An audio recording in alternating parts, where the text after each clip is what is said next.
Welcome to the mysterious world. November 24th, 1971. A cold, rainy afternoon in Portland, Oregon. A man wearing a dark suit, a raincoat, and sunglasses boards a flight to Seattle. He identifies himself as Dan Cooper. To the flight crew, he looks like just another quiet businessman. But within 30 minutes of takeoff, this man would initiate the most daring, mysterious, and perfect skyjacking in aviation history.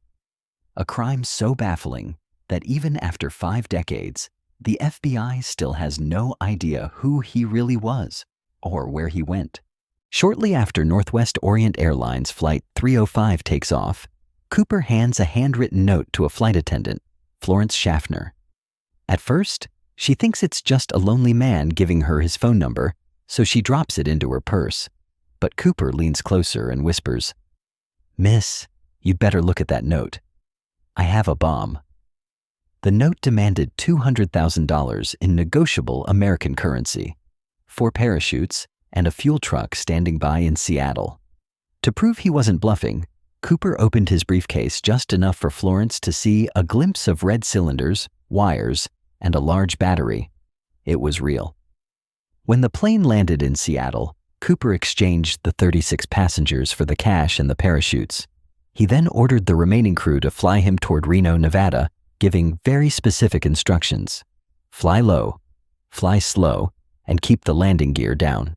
Somewhere between Seattle and Reno, over a rugged, heavily forested mountainous region in Washington state, something unbelievable happened. The weather outside was treacherous, a freezing rainstorm with 0 visibility. Yet, at around 8 p.m., Cooper ordered the crew into the cockpit. He then lowered the plane's aft stairs, the staircase at the very tail of the Boeing 727. With 20 pounds of cash strapped to his body and a parachute on his back, Dan Cooper stepped out into the freezing, pitch-black night. He jumped into a 90-mile-per-hour windstorm from an altitude of 10,000. The FBI launched NORJAC, one of the most extensive and expensive investigations in history. They searched miles of dense forest, interviewed thousands of people, and tracked the serial numbers of the ransom money. But they found absolutely nothing. No body, no parachute, no clothes. Until 9 years later.